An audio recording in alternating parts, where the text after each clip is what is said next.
Boa noite a todos vocês. Nós estamos iniciando agora o segundo encontro virtual do projeto Verde Ceará, uma realização da Fundação Verde Herbert Daniel durante as 5 terças-feiras do mês de junho. Tivemos o primeiro na terça-feira anterior, que foi com a minha participação, e agora mais uma terça-feira, e nós vamos ter mais 3 terças-feiras, né? Nós vamos debater assuntos importantes para o nosso estado do Ceará, para o Brasil e para o planeta, a nossa casa maior, tá certo? Em primeiro lugar, eu gostaria de agradecer a todos, aquelas pessoas que se inscreveram e estão acompanhando o nosso evento. Queria agradecer também os convidados de nossos encontros e a Fundação Verde Herbert Daniel por proporcionar esse momento para nós de muita felicidade e de muita alegria. Eu sou Marcelo Silva, presidente estadual do Partido Verde, Ceará, membro da Fundação Verde Herbert Daniel, do Conselho Curador, e serei o mediador desse segundo encontro. É uma alegria muito grande. Aos que estão acompanhando pela internet, nós lembramos que a nossa dinâmica funciona da seguinte forma, bem didaticamente, tá? O convidado terá 30 a 40 minutos para a apresentação do tema proposto. O convidado é o nosso grande ilustre Joelmi Pinho. Por questão de ordem, o áudio e vídeo dos dispositivos de todos os participantes estarão desabilitados, minha gente.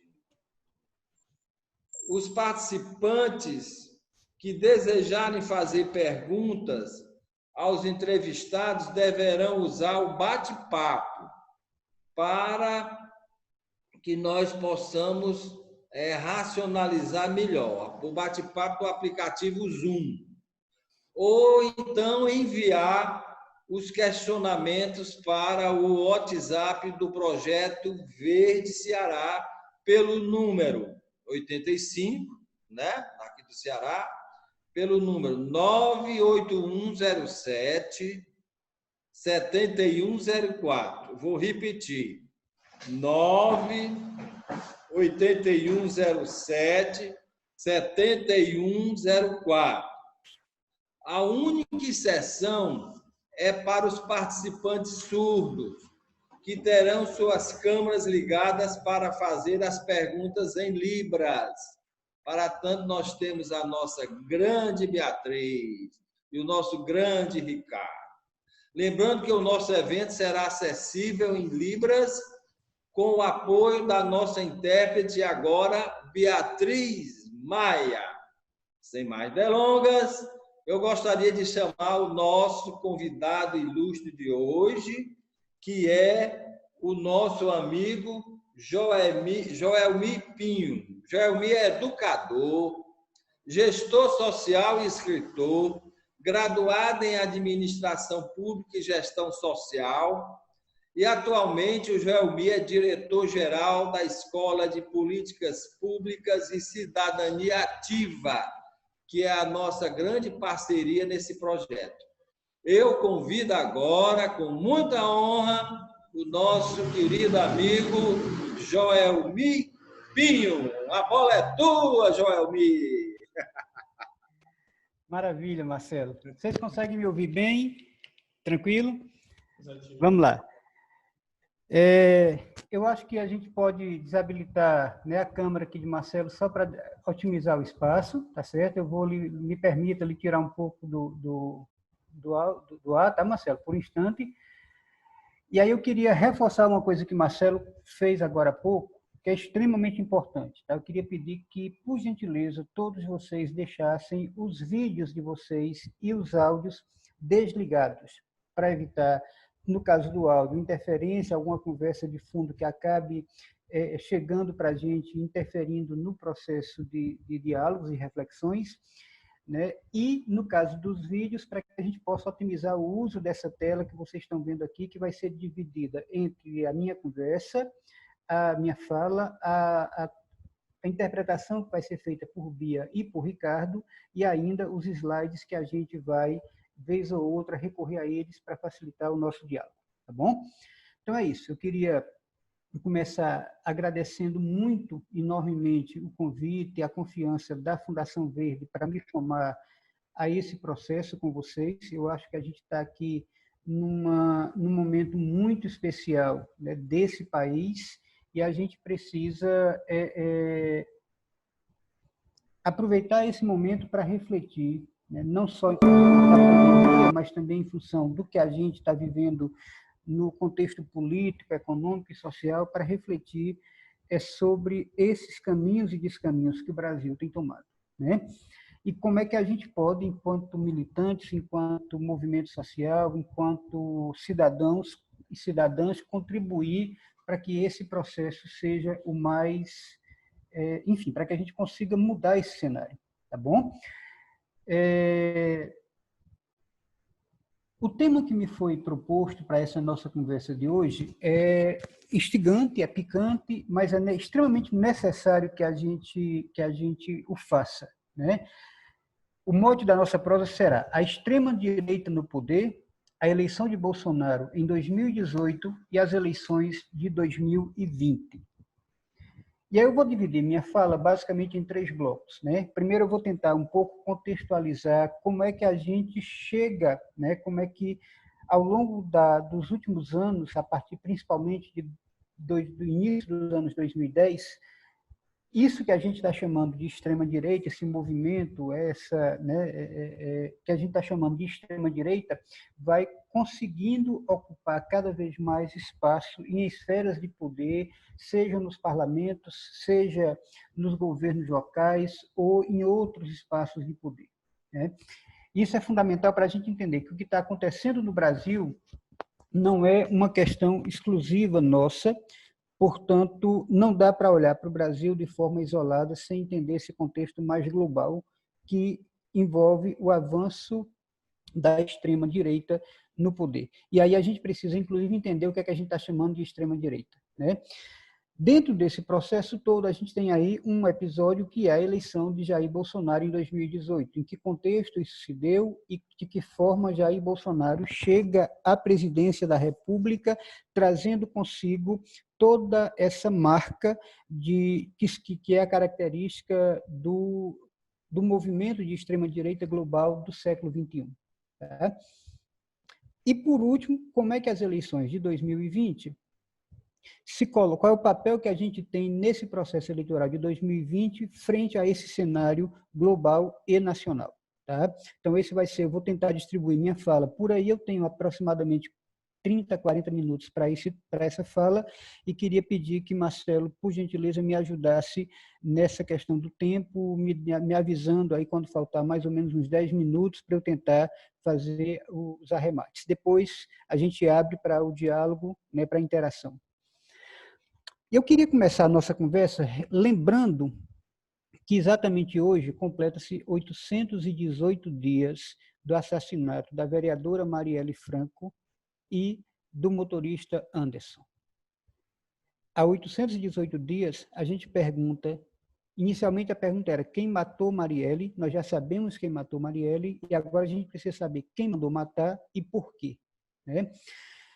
Mas é importante começar essa nossa conversa também lembrando aqui, trazendo à memória, João Pedro, o garoto de 14 anos, morto pela polícia recentemente, trazendo à memória o Iago, um outro garoto de 21 anos, lá de Acari, também vítima da violência policial, e trazendo à memória esse episódio mais recente, lamentável, de Recife,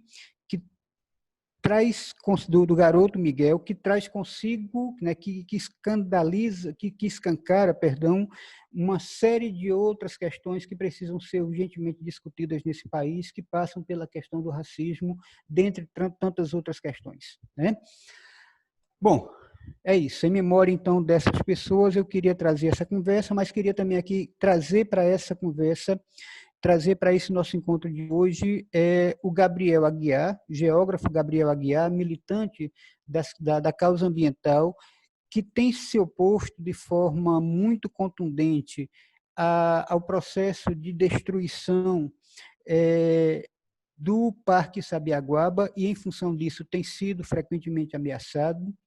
E queria trazer aqui a memória e o registro do processo de violência de que tem sido vítima o Erasmo, lá em Anapu, que também, em função da sua posição de oposição ao processo de destruição da Mãe Terra e o processo de violência contra trabalhadores e trabalhadoras naquela região, está constantemente ameaçado de morte, né? Bom, Marcelo fez referência para a gente lá no encontro anterior. Muito rapidamente, Marcelo citou um pouco a origem desse termo, né? Assim, a gente tem escutado muito, não é de hoje que a gente escuta, fulano é de esquerda, cicrano é de direita, a gente meio que vai falando disso, dessa divisão entre direita e esquerda, sem ter muita noção de como isso surge, né? E aí, muito rapidamente, aqui, só para construir um raciocínio, né?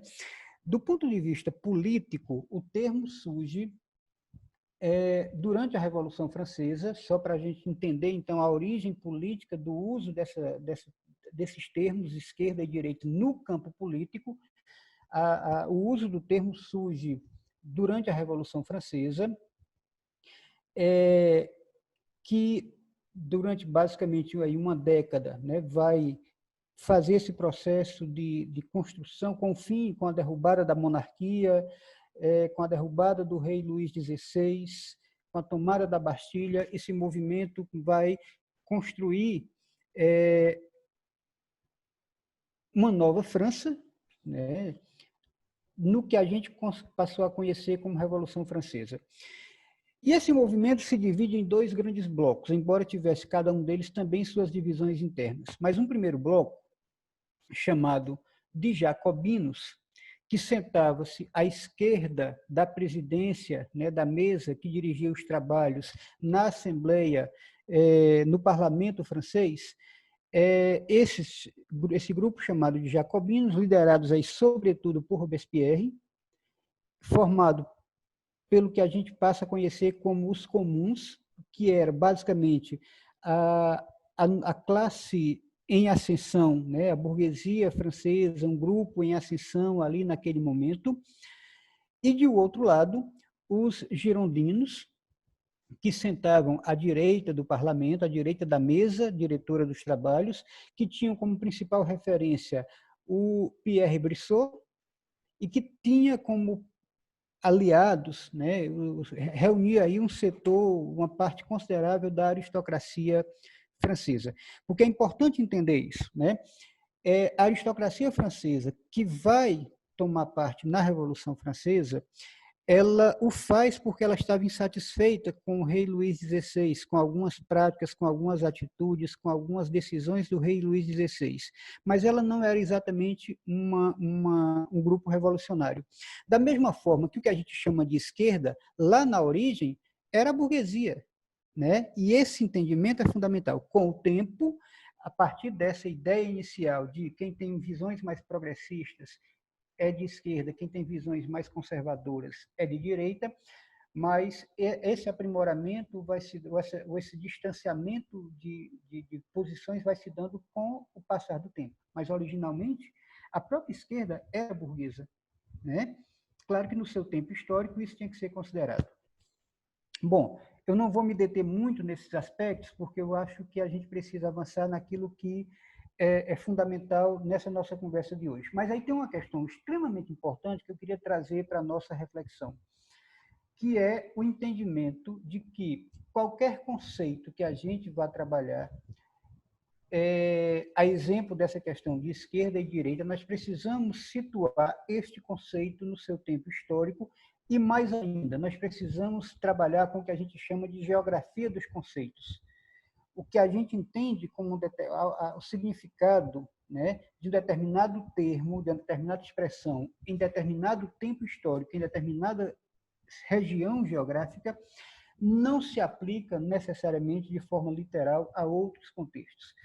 Tem um livro que eu acho muito interessante, fica aí como dica para vocês, para quem tiver interesse, na verdade, um livro organizado pelo Ronaldo de Almeida e pelo Rodrigo Toniol, que o título é Conservadorismos, assim no plural, fascismos e fundamentalismos.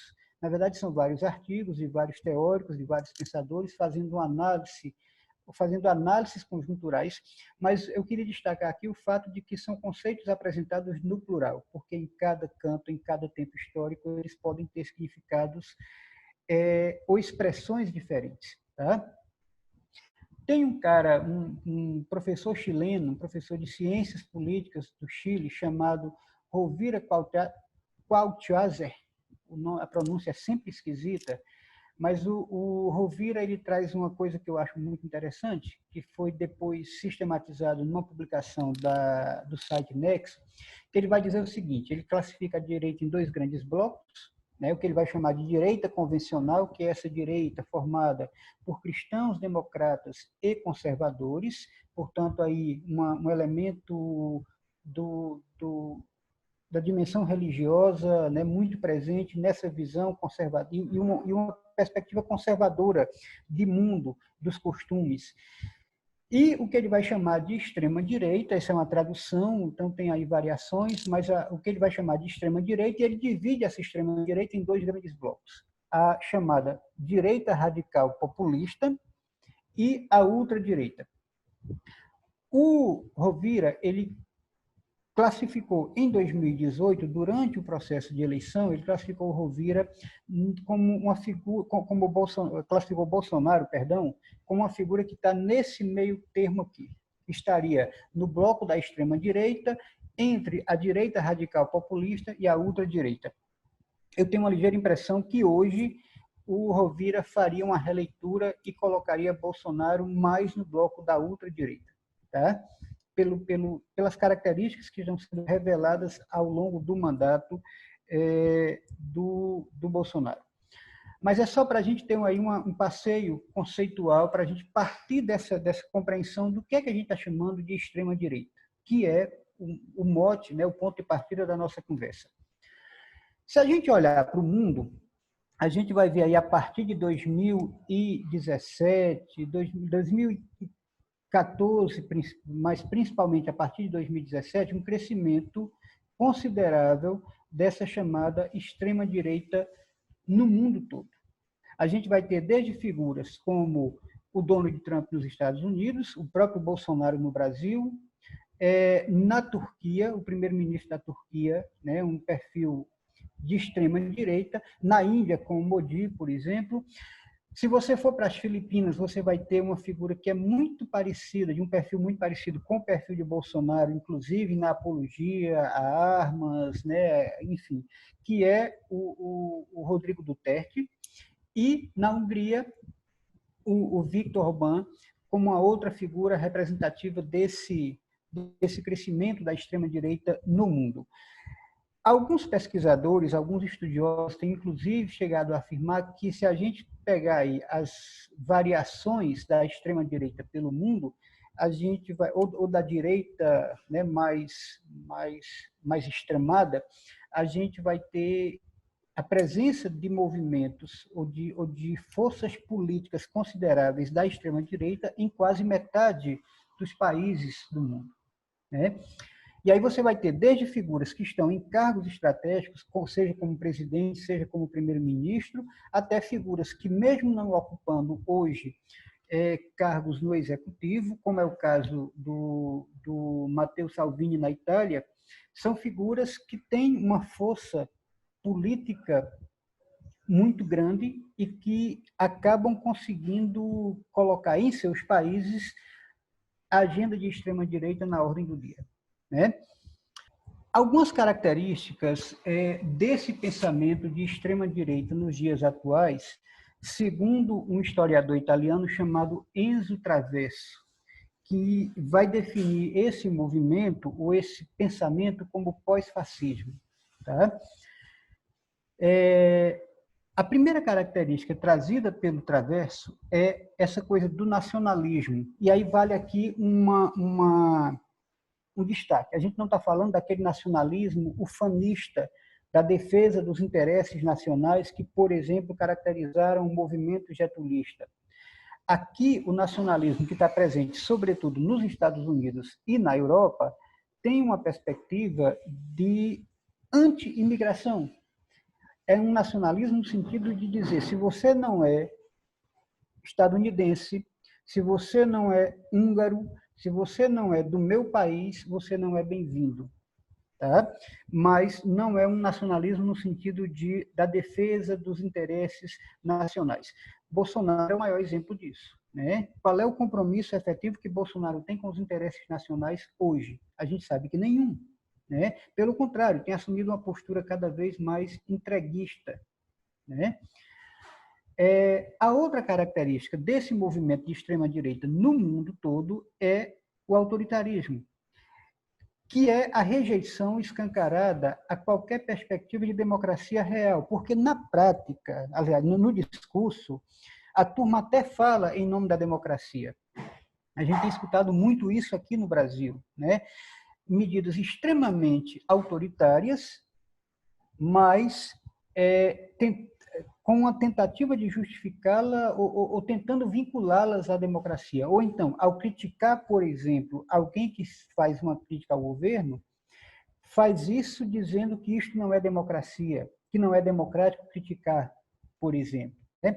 Então, há aí uma tentativa de confundir, porque, embora o discurso faça referência à democracia como um valor, a prática é exatamente o contrário.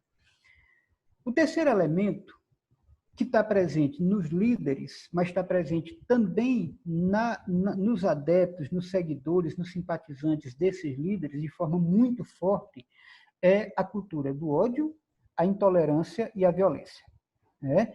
Tolerância às mais diversas, né? O preconceito de gênero, o preconceito étnico-racial, o preconceito, todas as fobias que você possa imaginar. Né?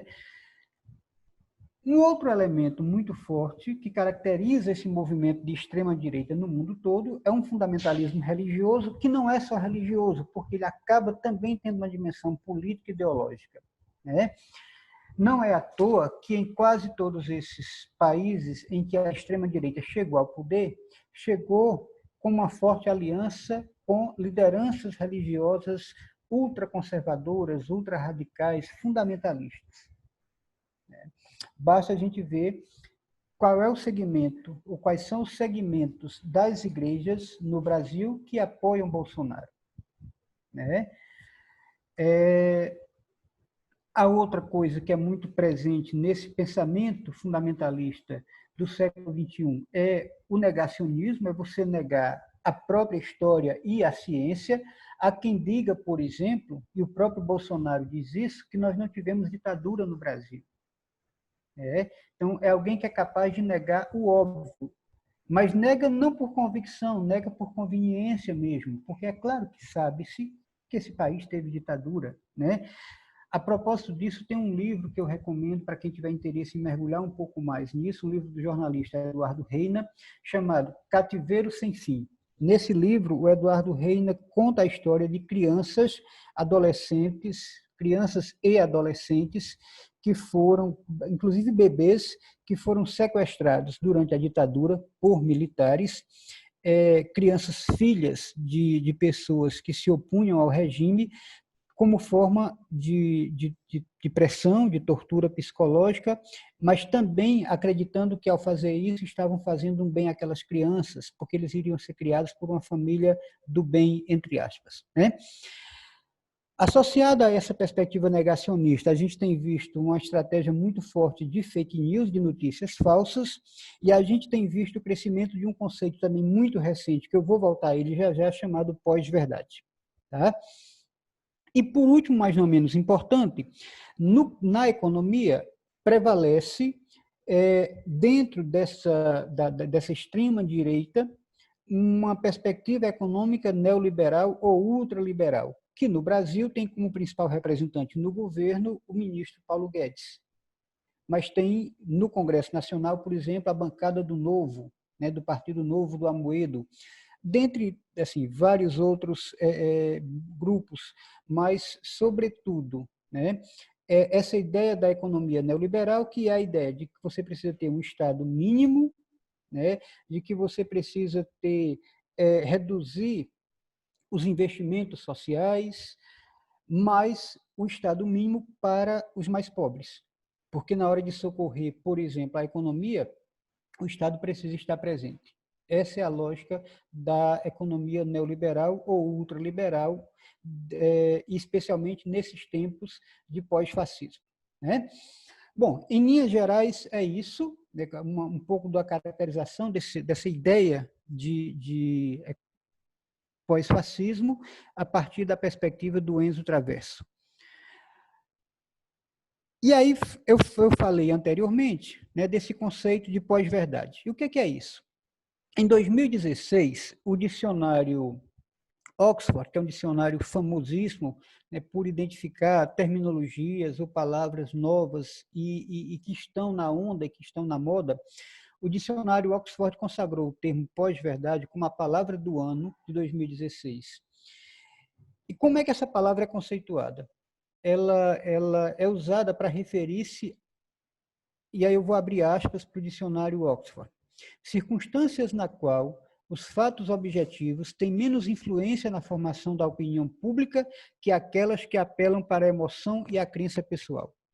Então, veja bem, a pós-verdade não é uma mentira, como é a fake news, não é uma notícia falsa, mas a pós-verdade é o embalar para presente o discurso que você quer ouvir, de acordo muito mais com a sua conveniência, com o seu interesse, com as suas crenças, do que propriamente com a essência da informação. Tá? Ela não chega a ser uma notícia falsa, mas ela é uma notícia adaptada, uma informação adaptada àquilo que lhe convém. Imagine alguém que é um cristão fervoroso, né? Ele vai receber notícias, ele vai receber informações moldadas a esta sua perspectiva, né, cristã, ou essa sua perspectiva teológica. Engraçado que o Nietzsche dizia, lá atrás, eu não lembro agora em qual obra do Nietzsche, acho que é a Genealogia da Moral, mas não tenho certeza, que ele dizia o seguinte, que há espíritos que enturvam suas águas para que pareçam mais profundas. Para mim, isso é pós-verdade pura, né? Nietzsche já sacava isso e a gente só não tinha esse apelido chique que a gente arranjou agora. Bom, a outra coisa que eu queria chamar a atenção de vocês nessa conversa é que assim, nunca foi segredo para ninguém que a gente tem no mundo todo, ao longo de toda a história da humanidade, os interesses das grandes corporações, os grandes grupos econômicos sempre estiveram muito presentes, né? E sempre, inclusive, definiram que Estado, na prática, a gente iria ter. A Monsanto, por exemplo, que é uma das 3 principais empresas, na verdade, agora uma das 2, porque a Monsanto e a Bayer, a Bayer foi comprada pela Monsanto recentemente, aliás, a Monsanto foi comprada pela Bayer recentemente, e hoje você tem a produção de agrotóxicos, de fertilizantes químicos, enfim, todos esses produtos que são usados na agricultura, principalmente no agronegócio, estão sob o controle de 3 grandes empresas no mundo todo. A Monsanto, que agora pertence à Bayer, a própria Bayer e a Syngenta. Então, essas 3 corporações controlam todo esse mercado e, no mundo todo, uma das principais características, um dos principais modos de atuação dessas corporações é a prática de lobbies, para influenciar legislações que beneficiem seus interesses, né? Aqui no Brasil é muito presente a pressão que é muito comum e muito forte a pressão que esses grupos, que essas empresas exercem na Anvisa, por exemplo, no Ministério da Agricultura e por aí vai. Não de hoje, não só de hoje, mas isso já, inclusive, de governos anteriores há muito tempo. O que é que tem de novidade aí? Se a gente pegar, por exemplo, as taxas de juros no Brasil são exorbitantes, né? E aí você tem grupos econômicos, grandes bancos como o Itaú, como o Bradesco, pressionando todo dia, né, o Ministério da Economia, o Parlamento, para que essa política não mude, né, para que essa, ou se mudar, mude para acentuar ainda mais as possibilidades de continuarem lucrando da forma que lucram atualmente. Bom, mas o que é que tem aí de novidade? É que nos últimos anos, e aí é uma análise muito pessoal minha, nos últimos anos a gente tem percebido que, além das corporações, pessoas, indivíduos muito ricos, alguns poucos, têm cada vez mais trabalhado no sentido de dar vazão a seus projetos pessoais ou a seus fetiches de poder pessoal. Um papel presente agora, muito fortemente nesse cenário, é do Luciano Hang, da Avan, aqui no Brasil, né? A gente sabe da relação próxima do Luciano Hang com o Bolsonaro e como ele, inclusive, pensa muito parecido com o Bolsonaro. É claro que interessa ao Luciano Hang a política econômica do Paulo Guedes. Ele se beneficia com a reforma trabalhista que precariza as relações de trabalho. Então, ele tem interesses corporativos nisso também. Mas tem uma coisa pessoal ali. Ele tem uma visão de mundo, uma ideologia que dialoga a cerca muito baixa com o pós-fascismo, né? Tem uma figura que eu vou voltar a ele já já, chamado Mercer, nos Estados Unidos, que tem tido um papel fundamental nessa história do avanço da extrema-direita no mundo todo a partir de um projeto pessoal. Então, eu vou adiantar isso e aí falar já desse ponto, né? Eu imagino que vocês já tenham escutado falar de um cara chamado Steve Bannon. Quem não escutou falar, vai ler facilmente alguma coisa sobre ele. Se você procurar Steve Bannon e Donald, a relação, né, no Google, Steve Bannon, Donald Trump, se você procurar a relação Steve Bannon, Bolsonaro, você vai encontrar essa relação muito facilmente. O Steve Bannon é um cara que se pauta por 4 grandes questões, né? A primeira é favorável e tem incentivado, tem tentado identificar e impulsionar tendências e pautas de direita ao redor do mundo. Então, vários movimentos de direita ou de extrema direita ao redor do mundo, de alguma forma, o Steve Bannon está associado a muitos deles. Uma outra lembrança, uma outra coisa que vem à mente quando a gente fala de Steve Bannon é a Cambridge Analytica, uma empresa que, recentemente, eu vou aqui queria recomendar, inclusive, para vocês um documentário que discute essa questão, mas é uma empresa de dados que teve envolvida em vários escândalos, desde a eleição do Donald Trump nos Estados Unidos até esse movimento da saída do Reino Unido dos BRICS, né? Ele, o Steve Bannon, é dono de um jornal chamado Breitbart News, que é um jornal de extrema-direita nos Estados Unidos e fundador de um movimento chamado O Movimento. Marcelo levantou ali a mão, eu acho que é para já me sinalizar o tempo, né, Marcelo? Se quiser usar, eu não estou conseguindo ver vocês, se você quiser usar o fone, pode interromper a qualquer momento, tá? Bom, mas vamos lá. Steve Bannon, só para a gente ter uma ideia, está associado a figuras como Donald Trump e o próprio Bolsonaro, né? Está associada a Le Pen na França, que não conseguiu chegar à presidência, mas tem uma parlamentar de extrema-direita com uma forte influência na política de extrema-direita na França e em outras partes do mundo, e no caso da Itália, o Matteo Salvini, né? Só que por trás do Steve Bannon tem esse cara chamado Robert Mercer, um cara dos Estados Unidos, um reservado magnata do setor de fundos de multimercado e que tem como hobby brincar de eleger governos conservadores ou de extrema direita no mundo todo. É um cara totalmente avesso a qualquer perspectiva de democracia, até mesmo a democracia liberal burguesa, e teve um papel fundamental na eleição do Donald Trump, teve um papel fundamental nos bastidores na eleição de Jair Bolsonaro e de outras figuras de extrema-direita no mundo todo. Bom, um documentário que eu queria recomendar para vocês é esse documentário chamado Driblando a Democracia, é uma tradução em português, né? Como Donald Trump venceu. É um documentário francês de 2018 e ele está disponível para quem tiver interesse no Vimeo. Eu acho que ele não está no YouTube, mas no canal de vídeos Vimeo, ele está disponível na plataforma Vimeo para quem tiver interesse. Vou abreviar aqui porque eu acho que meu tempo já está bastante adiantado. Bom, aí a gente chega em 2018, né? E a pergunta é, como é que Bolsonaro se elege presidente do Brasil? Aqui eu preciso fazer uma breve... Oi, Marcelo? Pois não? Como é que está meu tempo? Você tem Ah, 7 minutos. é mesmo, eu preciso negociar. Tu me dá mais uns 5, além desses 7? Dou 12. Tá, tranquilo. Então vamos lá, gente. Aqui tem uma questão que eu acho fundamental que a gente entenda, porque a eleição de Bolsonaro ela não começa em 2018, essa é a primeira coisa. E segunda questão, na verdade, Bolsonaro não era o projeto da direita no Brasil, né? Vocês vão entender por que eu estou afirmando isso. O italiano Antonio Gramsci, ele dizia isso num livro formidável, na coletânea, na verdade, chamado Cadernos do Cárcere, escritos durante o período em que Gramsci esteve preso em função da sua oposição ao regime fascista de Mussolini.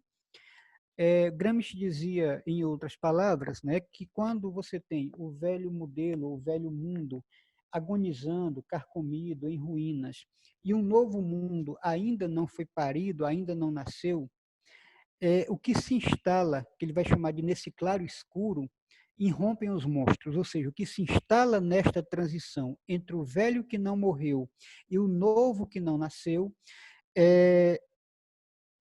eu diria que não é o caos, embora em alguns momentos ele faça referência ao caos, mas eu entendo que o caos é criador. O que se instala nesta transição é a barbárie. E a barbárie se nutre, sobretudo, da violência e do ódio. Isso tem a ver com o crescimento da extrema-direita no mundo todo. O sistema capitalista está em crise. E esta crise do sistema capitalista e esta crise da democracia liberal burguesa criou as condições, né, este claro escuro, como dizia o Gramsci, criou as condições para que a extrema-direita no mundo todo avançasse, inclusive aqui no Brasil. Eu queria pedir que a gente congelasse, então, um pouco essa leitura de Gramsci, que eu acho muito interessante. Bom, a outra coisa é o seguinte, a partir de 2012, 2013 principalmente, a gente começa a ter o rompimento do que a gente passou a chamar de pacto lulista, né? A história do Brasil é uma história recheada é uma história recheada de pactos das elites. Foi assim com a proclamação da República, foi assim lá atrás com a própria abolição da escravatura, foi assim com a própria independência, né? As elites sempre pactuaram para que o poder não se afastasse de suas mãos. Em 2000, com a primeira eleição de Lula, se estabelece um novo pacto. Evidentemente que um pacto que trazia algumas características diferentes dos pactos anteriores, mas era um pacto, né, multiclassista ou policlassista. E aí a gente vai ter esse pacto lulista no final e aí tem uma coisa que eu acho fundamental, né, por questão de reconhecimento. É claro que qualquer pessoa com o mínimo de bom senso, com o mínimo de responsabilidade, é capaz de reconhecer os avanços que nós tivemos nos governos do PT, na era Lula, Dilma, né? Tá aí as universidades para mostrar isso, tá aí programas como o Bolsa Família, o apoio à agricultura familiar, enfim, não precisa ser do PT para reconhecer isso, né? A gente teve avanços importantes, mas a gente também teve, nesse período, um acentuamento de questões, né, muito sérias. Eu vou pegar só um exemplo. Belo Monte, por exemplo, é um pecado, é um erro que a história irá nos cobrar muito caro. né? A violência que representa Belo Monte para os povos originários ali da região, para a Mãe Terra e para o mundo, é algo que, assim, a história irá nos cobrar muito caro. Quando eu falo nos cobrar, cobrar a todas as forças progressistas, mas, assim, especialmente, né, Belo Monte é uma responsabilidade dos governos do PT, né? Isso tem que ser dito. Da mesma forma, não se fez reforma agrária, da mesma forma, não se tributou as grandes fortunas. Então, esta tentativa de conciliação chegou uma hora em que esse pacto começou a ser rompido. E aí, o rompimento do pacto lulista veio através de vários movimentos, inclusive, né, Operação Lava Jato, inclusive as manifestações a partir de 2013 e o próprio impeachment de Dilma Rousseff. Só que tem um detalhe. A turma sabia, e eu estou falando especificamente do PSDB, né, de alguns grupos que estavam surgindo naquele momento, grupos como o MBL, o próprio Partido Novo, enfim. Essa turma sabia que a única forma de ganhar as eleições de 2018 era destruindo a imagem do seu principal adversário eleitoral. E a turma foi para cima disso, foi construir o antipetismo de forma muito visceral e de forma muito competente, no sentido de, né, de ser capaz de. Só que a turma se preocupou tanto em destruir a imagem do principal adversário eleitoral que esqueceu de construir nomes para uma disputa eleitoral. E aí os caras chegaram à eleição de 2018 com a imagem do adversário eleitoral destruída, mas sem capilaridade. Porque você tinha, de um lado, Geraldo Alckmin, sem nenhuma perspectiva eleitoral, sem capilaridade nenhuma. A outra opção era o próprio Amoedo, que talvez fosse o nome mais representativo desta visão neoliberal em ascensão, mas também sem nenhuma capilaridade eleitoral. Aí você tinha o próprio Meirelles, que era ministro, tinha sido ministro de Temer, mas também sem essa capilaridade eleitoral. Aí você tinha, sei lá, Ciro Gomes, que embora tivesse muita capilaridade eleitoral, não conseguia ter a confiança, embora seja um cara de uma visão de mundo liberal ou neoliberal em vários aspectos, não conseguia ter a confiança dessa turma porque é destemperado, porque, né, enfim, nós cearenses conhecemos Ciro melhor do que ninguém. O fato é que a turma vai para a eleição sem opção. Aí voltemos àquele cenário anterior, né? A desesperança e o medo tomando conta da maioria das pessoas. E a falta de opção eleitoral, uma falta de opção ao próprio PT por parte das elites, por parte da burguesia, o que é que acontece? Bolsonaro corre para o abraço, né? Antes de eu passar adiante, só uma dica. Quem puder, leiam esse livro da Eliane Brum, que está aí na tela para vocês, Brasil, Construtor de Ruínas. É um livro que precisa ser lido por todos nós. Tá? Bom, então é isso. Esse é o cenário, né? E Bolsonaro, portanto, é eleito nessa circunstância. Ele não era a opção, né? Mas acabou sendo a opção porque não restava mais muito para onde ir. Eu não estou falando aqui do ponto de vista dos trabalhadores, não. Estou falando as elites mesmo, né? Daria para a gente, assim, cada tema desse daria, na verdade, uma conversa, tá? O fato é que a gente está vivendo sobre um governo que eu chamo aqui de o império do mal, um país refém de um clã de idiotas perversos. E aqui eu preciso fazer um esclarecimento antes que alguém saia aí me xingando, dizendo que eu estou chamando o presidente de idiota. E estou dizendo porque o é. A palavra idiota vem do grego idiotês, que significa aquele que só é capaz de olhar para o próprio umbigo. Alguém que não consegue pensar na coletividade. Então, neste sentido, Bolsonaro é sim um idiota, né? E um idiota perverso, o que é ainda mais grave. Alguém que é capaz de fazer apologia, alguém que é capaz de idolatrar uma figura nefasta, né? Do nível de um Carlos Alberto Brilhante Ustra. Torturador, aliás, o único torturador condenado no Brasil, o único torturador durante a ditadura que foi condenado depois, né?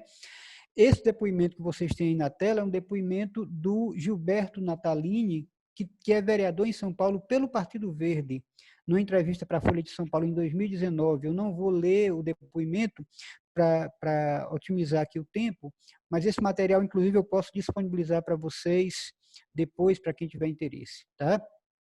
O fato é que o Brasil precisa acertar as contas com a história para que o AI-5 não se repita, certo? E esse é um problema sério, né? A Argentina conseguiu fazer o dever de casa, o Chile conseguiu fazer o dever de casa. E aí tem uma coisa importante, essa ficção, né? Esse fetiche, essa tara por autoritarismo e por ditaduras e por ditadores, não é exclusiva de Bolsonaro nem dos seus filhos. O governo todo está impregnado de ditadores. Quem fez a apologia recente ao AI-5, antes das manifestações que estão tomando conta da rua nos últimos tempos, foi o próprio ministro Paulo Guedes, que é o queridinho do empresariado e do mercado, né? Então, Paulo Guedes é tão fascista, Paulo Guedes é tão autoritário, tão ditador quanto o Bolsonaro, né? Só para lembrar, Paulo Guedes fez parte da equipe econômica como garoto, como integrante do Chicago Boys, fez parte da equipe econômica que no Chile, nos anos 70, implantou a primeira experiência neoliberal sob as bênçãos de Margaret Thatcher e Ronald Reagan, e foi um desastre. Até hoje, o povo chileno paga pela política econômica implantada por Pinochet no Chile, Pinochet que também é idolatrado por Bolsonaro, e até hoje o povo chileno paga o preço disso. Paulo Guedes é responsável por isso, é corresponsável por isso, e quer fazer aqui no Brasil essa mesma, né, seguir o mesmo caminho. Bom, Bolsonaro é hoje uma ameaça não só ao Brasil, mas ao mundo, né?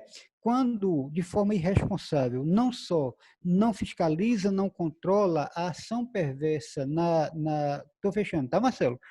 A ação perversa de desmatamento e destruição da Amazônia, mas mais do que isso, incentiva, Bolsonaro se torna um inimigo do mundo, porque a Amazônia tem um papel fundamental na sustentabilidade desse planeta, né? Quando Bolsonaro declara guerra aos povos indígenas, ao cacique Raoni, né, e ele está assumindo um papel de inimigo da humanidade, não só do país. É bom lembrar que a gente está falando de um clã que é formado por milícias, que tem associação a milícia, está associado a milícias, enfim. Eu não preciso falar de quem é essa turma, né? A gente está falando de um país, de um momento em que a gente está convivendo com um acampamento paramilitar às portas do Congresso Nacional e do Supremo, e isso parece normal para muita gente, inclusive para as instituições que estão se. E aí eu não vou, eu vou fechar com essa questão, pedir a Marcela aqui só esse tantinho de paciência, porque, veja bem, diante de tudo isso, o que é que se coloca para a gente em 2020? Tá? Essa eleição não é uma eleição comum. O Marcelo Freixo, numa carta recente, em que ele comunica a desistência da candidatura dele no Rio de Janeiro, como forma de tentar aglutinar forças de oposição ao Crivella e ao próprio Bolsonaro, que são dois, né, representantes dessa extrema-direita no Brasil hoje, ele chama atenção para isso. Nós não podemos entender que é mais uma eleição. Essa eleição ela tem uma particularidade, porque nós temos aí uma grande missão, um grande desafio, que é barrar o avanço da extrema-direita no Brasil. E eu me despeço nesse primeiro momento, lembrando aqui um trecho de um poema do Eduardo Alves da Costa, que circula há muito tempo, inclusive associado equivocadamente com uma autoria do Mayakovsky, um poeta russo, ou com uma autoria do Bertolt Brecht, enfim. Na verdade, é um poema de um brasileiro chamado Eduardo Alves da Costa, que Eduardo diz o seguinte: tu sabes, conheces melhor do que eu a velha história. Na primeira noite, eles se aproximam e roubam uma flor do nosso jardim, e não dizemos nada. Na segunda noite, já não se escondem, pisam as flores, matam nosso chão e não dizemos nada. Até que um dia, o mais frágil deles entra sozinho em nossa casa, rouba-nos a luz e, conhecendo nosso medo, arranca-nos a voz da garganta e já não podemos dizer nada. Nos dias que correm, a ninguém é dado repousar a cabeça alheia ao terror. Os humildes baixam a cerviz. E nós, que não temos pacto algum com os senhores do mundo, por temor, nos calamos. A gente não pode se dar ao luxo de continuar calado. Esse país está a perigo, a democracia, mesmo a democracia liberal burguesa, está sob ameaça, e a nossa omissão nos tornará cúmplices do futuro, de um futuro que, infelizmente, se anuncia muito perverso, de muita dor, se nada for feito. E as instituições possivelmente não o farão, porque estão sequestradas. Então, caberá a gente puxar essa luta. Grato a Marcelo pela paciência, e aí no final eu volto para fazer aqui 2 comerciais, se vocês me permitirem, tá bom? Vou interromper. Pronto, Marcelo, já estou aqui interrompendo o slide, só para a gente voltar para a tela. Bom. E como é que ficou aí? Vocês estavam conseguindo me ver tranquilo, né? Bom, Gelmi, eu quero agradecer essa belíssima, honesta e clara palestra que você deu para nós. Palestra não, conversa. É que nós estamos precisando, é de conversa. O cidadão comum tem que conversar mais sobre política. Ninguém vive sem política. Agora, a política por vocação, não a política profissional, para se completar, para completar grupos econômicos, principalmente. Então, com certeza, você levantou aí questões que, de repente, eram muito necessárias que as pessoas tivessem a consciência dessas questões. O que é direita, o que é esquerda, como é que surgiu, todo esse histórico foi fantástico, né? As referências que você citou, né? Algumas delas mais conhecidas, outras menos, mostrando essa situação global e mergulhando depois no nosso querido país, que é o nosso Brasil. Então, o mais importante, você encerrou com esse poema belíssimo, cruzar os braços jamais. Nós temos que participar. E é isso que nós estamos fazendo, né, meus amigos? Esse projeto, patrocinado pela Fundação Verde Ebro Daniel, é exatamente um grito, é uma reação, né? E a gente não se conformar com esse status quo que estamos aí. Para colocar a questão aqui agora, vocês devem ter assistido ou então comentários sobre um debate que aconteceu no domingo com Fernando Henrique Cardoso, Ciro Gomes e Marina. Com certeza, me levou a pensar que não tem outra saída para a gente combater esses males do que a união das pessoas de bem, que podem ter pensamentos diferentes, né? Caminhos diferentes para a gente marchar para ter uma sociedade feliz. Mas, com certeza, foi dado esse grito de alerta, de que, nesse momento, todos que são democratas, todos que querem um país que o povo viva em paz, com tranquilidade, sem concentração de renda, sem destruição da Amazônia, sem desonestidade, sem corrupção, todos temos que nos unir contra esse desastre que foi a posse desse presidente da República, que, com certeza, apesar de eu respeitar muito e aceitar e assinar embaixo a sua justificativa, Gelmi, mas ele teve a favor dele questões assim que estão muito penetrantes no ser humano, né? Que é a pena, que foi exatamente resultado daquela facada, né? Aquela facada elegeu esse cara.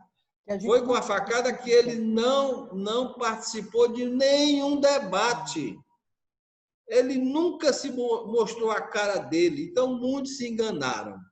Então, o que a gente quer agora também não é olhar para trás, mas é da gente buscar essa grande união, calcada e apoiado nessa verdade que você falou, nessa história não, nesse depoimento do como é que estão as forças, né, que governam o mundo hoje, né?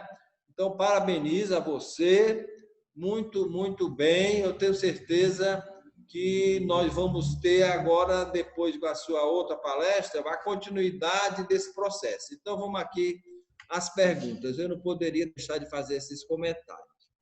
Então, a primeira pergunta é a seguinte: ainda existem grupos políticos aqui que ignoram os conflitos entre as classes sociais, mas como caminhar para corrigir as distorções do capitalismo? Como o Partido Verde tem se posicionado sobre isso? Me chamo José, sou pré-candidato a prefeito de Guaiúba pelo Partido Verde e tenho interesse de saber disso. É a primeira pergunta. Tem outra pergunta depois? Você quer de uma em uma ou quer... Se quiser mandar em bloco, pode, Marcelo. Hã? Se quiser mandar em bloco, pode. Eu acho que a gente otimiza Então, o tempo. vou fazer a segunda. Tá, tranquilo. Professor Gelmi, parabéns pela didática perfeita. Sérgio Moro foi herói ou vilão? Essa pergunta quem faz é o Luiz Henrique, pré-candidato em Fortaleza. E a outra pergunta? Por enquanto, essas duas, Joelmir. Tranquilo. Beleza. Então, vamos lá, né? Me repete só quem fez a pergunta do Moro, sobre o Moro. Do Moro foi o Luiz Henrique, legal. pré-candidato em Fortaleza. Então, vamos lá, gente. Primeiro, José, eu acho que tem aí... É claro que a gente não... A condição de classe, ela não foi abolida e não será abolida enquanto a gente tiver capitalismo. Aliás, enquanto a gente tiver classes sociais, a gente precisa tomar em conta isso, né? Talvez, e essa é uma discussão que eu faço, né, na perspectiva, na minha análise, por exemplo, marxista, do pensamento marxista, e Gramsci tem sido um aliado muito importante desse meu olhar, é que a gente não pode, em pleno século XXI, pensar o mundo apenas a partir da perspectiva de classe, né? A primeira coisa que eu queria... Acho importante dizer isso. Eu não falo em nome do Partido Verde, porque não sou filiado ao Partido Verde, né? Não tenho a militância no Partido Verde, portanto, não me sinto autorizado a falar em nome do PV, e acho que o Marcelo pode complementar essa pergunta, esse comentário. Mas a primeira coisa é isso, né? A gente precisa entender que o século XXI pede da gente um alargamento das pautas que vão para muito além da relação de classe, que não pode ser ignorada, que não pode ser... que continua presente, fazendo parte do nosso dia a dia, mas isso inclui a gente pensar outras temáticas, as questões de gênero, né, a pauta LGBT, a inclusão dos invibilizados pela sociedade de consumo, né, a própria questão ambiental, a sustentabilidade desse planeta, e aí tem uma discussão que eu vou retomar no próximo encontro, que é, aliás, no terceiro encontro, no último encontro da gente, que eu vou estar com Deladinha, que é esse equívoco conceitual da ideia de desenvolvimento sustentável, né? Mas o fato é o seguinte, é que dentro do capitalismo eu não vejo saída. Então a saída é a gente fazer uma revolução socialista, comunista. Também não é isso no sentido tradicional. Mas o fato é que este modelo saturou, porque ele tem uma lógica que é uma lógica perversa, de negação da vida. Então, se a gente não assume um compromisso ético com a centralidade da vida, a gente não consegue dar conta dos desafios desse século, né? A lógica tem que ser invertida. O mundo tem girado a partir de uma perspectiva da centralidade na economia, né? E esta centralidade na economia é que tem que urgentemente ser repensada. A economia não pode ser fim, ela é meio. Ela é meio para a vida. Senão não tem sentido, né? Então, primeiro, né, a luta de classe permanece, e a gente não pode ignorar isso, mas há uma pauta muito mais ampla do que a luta de classe, que precisa se somar a ela, né? E o capitalismo não me parece ser... Não dá para a gente remendar a tipóia...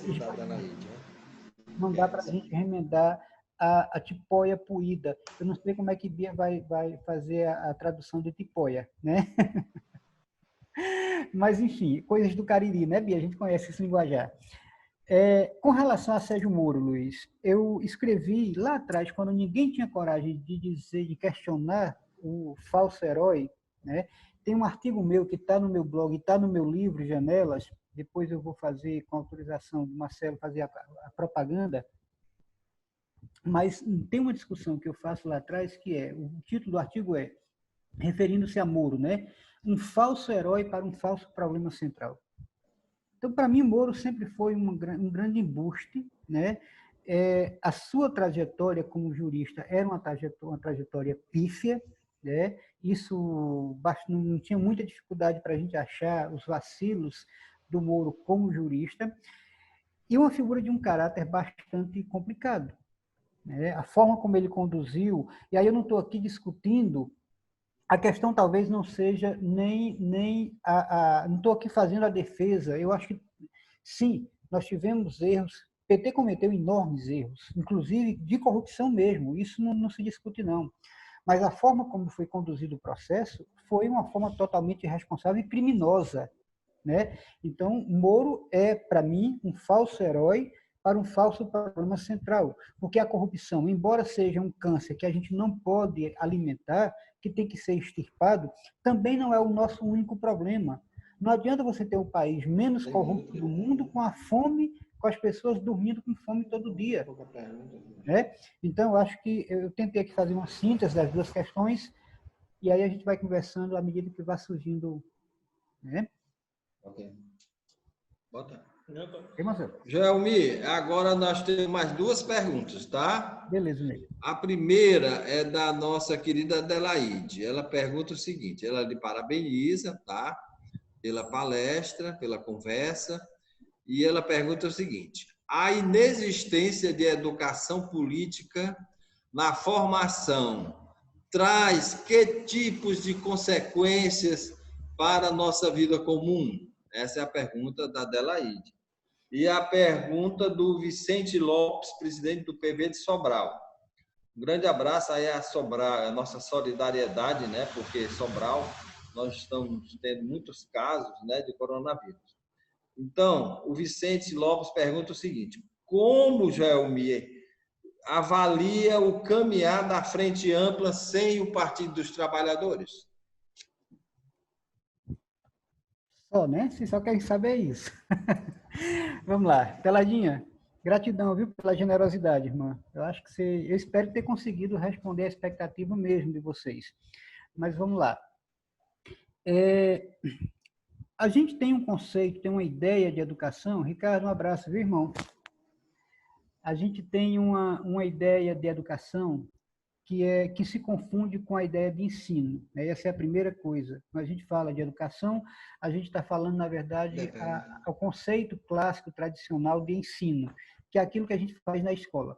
Os africanos, eles nos ensinam que é preciso uma aldeia inteira para educar uma criança. Então, quando a gente fala de educação, aqui nós estamos falando de educação no sentido mais amplo, mais alargado possível.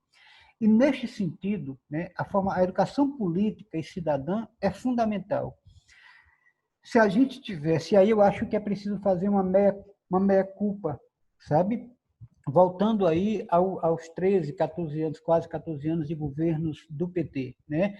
O que é que aconteceu? Aliás, a gente viveu isso em Maranguape, Marcelo e Adelaide lembram disso, né? Quando Marcelo assume a prefeitura, Marcelo que vinha anteriormente da União das Entidades Comunitárias de Maranguape, a gente tem ali várias pessoas que tinham militado no movimento comunitário passam a ocupar cargos estratégicos no governo porque tinham afinidade com o projeto que estava sendo implantado. E aí o que é que acontece?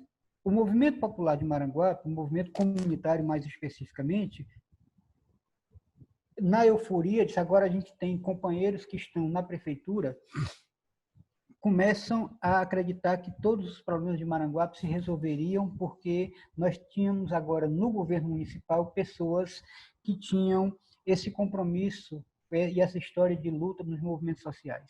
Só que a gente não percebeu a quantidade de forças que estavam em disputa naquele momento, né? E figuras muito conservadoras e muito reacionárias de Maranguape começam a se aproximar do governo e vão aos poucos ocupando espaços de um jeito ou de outro, cavando espaços por pressão política, enfim, por qualquer outra forma.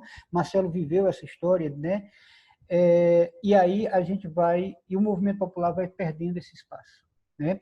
Se a gente tivesse investido na formação política, naquele momento ali em Maranguape, e aí não era uma tarefa de governo, mas era uma tarefa dos movimentos sociais, se a gente tivesse investido em formação política e cidadã, em educação política e cidadã, ao longo dos governos do PT, talvez nós não tivéssemos Bolsonaro presidente da República hoje. Porque talvez eu não tivesse que ouvir, como professor da universidade, de um estudante de um curso de administração pública que o Brasil não teve ditadura, por exemplo. Né? Isso é falta de formação política. Tá? A escola não ensina, porque a escola está preocupada em reproduzir um conteúdo que já vem pronto, né? E a gente não fez formação cidadã. Aquilo que a gente fazia nas comunidades eclesiais de base nos anos 80, aquilo que a gente fazia no movimento maranguapense de apoio comunitário, aquilo que a gente fazia na União das Entidades Comunitárias de Maranguape. Estou pegando Maranguape como referência, porque é um ponto comum para a maioria de nós aqui na conversa, né?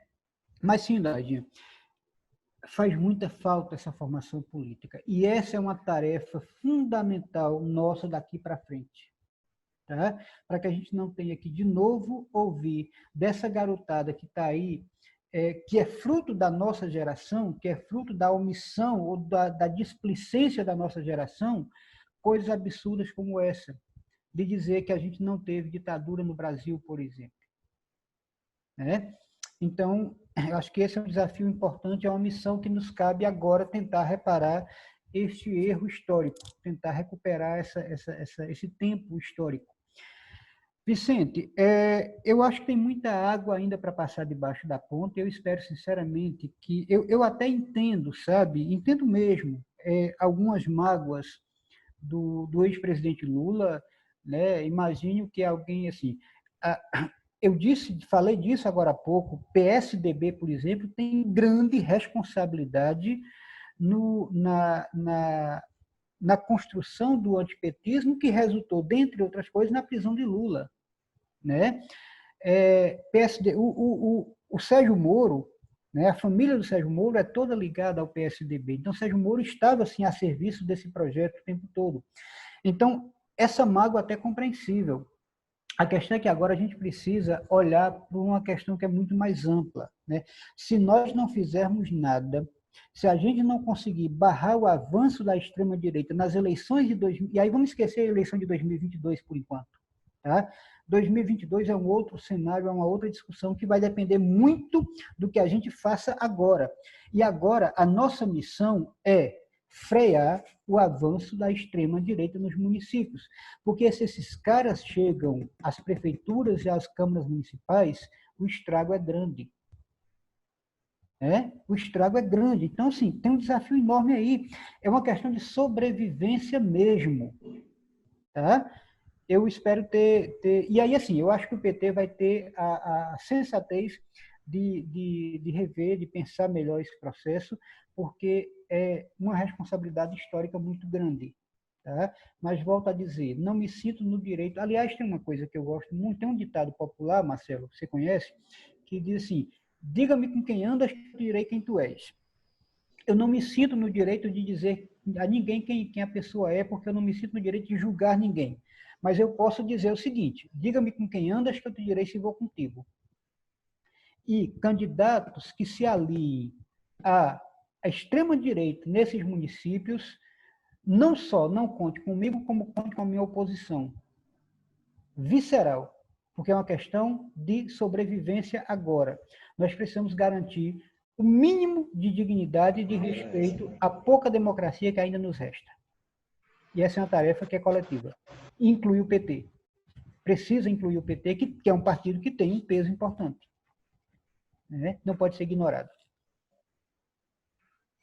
Bom, Jamil, valeu. Você foi muito feliz nas suas respostas. Eu queria só acrescentar uma questão que eu acho fundamental, sabe, Jamil? Que as pessoas... Nós estamos num tempo diferente, né? A internet foi uma revolução, está sendo uma revolução, né? Onde a comunicação fica muito mais próxima, não é isso? Uhum. Então, eu acho que nesse momento o mais importante é a gente buscar a consciência da realidade. O que é a realidade? O que é o mundo? E como é você nesse mundo?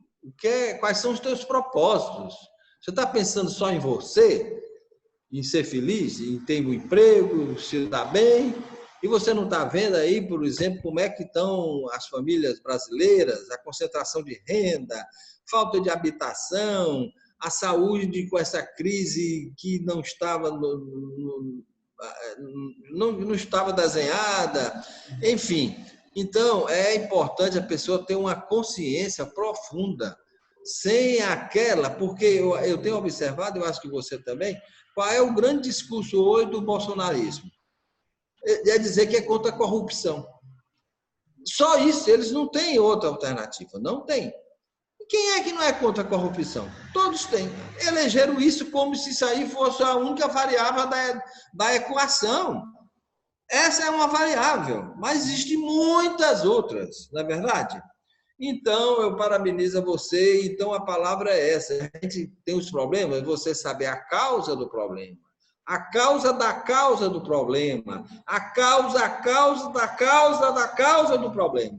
E, com certeza, uma das maiores questões são as lideranças, entre aspas, né? São as más lideranças, né? É o poder econômico, né? Dando as cartas, né? Como você viu aí, esse ministro aí. E aí, uma questão que eu acho que é bom a gente alertar para as pessoas, são acontecimentos que surgem e que levam a uma conclusão. Por exemplo, quando nós tivemos escancaradas, toda a população brasileira participou, viu como é que é uma reunião desse governo, você quase não quer acreditar, mas ali eles mostraram a cara, né? Na forma, nos conteúdos das observações. Então, ali não tem saída, é aquilo. Alguém disse na palestra de sábado, de domingo, que a grande questão é porque o Bolsonaro, acima de tudo, é um incapaz. Ele é pequeno demais para o cargo, né? Mas vamos lá, as outras perguntas, Marcelo, né? me permita só, antes de você mandar assim, trazer as outras perguntas, eu queria. Eu gosto muito de uma coisa chamada etimologia. A etimologia é a ciência que estuda a origem das palavras, né? E é fantástico a gente perceber isso. A palavra corrupção vem da união de duas outras palavras, né? No latim, que é cor, que é coração, e partes, que é partido, né? Rupto, rompido. Então, o que é a corrupção? É o coração partido. Né? É alguém que é capaz de tirar dinheiro da merenda escolar, por exemplo, sem se preocupar com a fome das crianças que não vão ter aquela merenda. Né? Mas, então, é alguém que é capaz, por exemplo, de furar uma fila na pandemia para salvar uma pessoa, um ente querido. A gente até entende o momento de dor, mas sem se preocupar com todo um contexto que está envolvido aí. Né? Então, assim, quando o meu coração está partido, quando o meu coração está rompido, a corrupção se instala. Né? E o que menos o governo Bolsonaro pode falar é de combate à corrupção, porque está escancarado isso nesse governo. Né?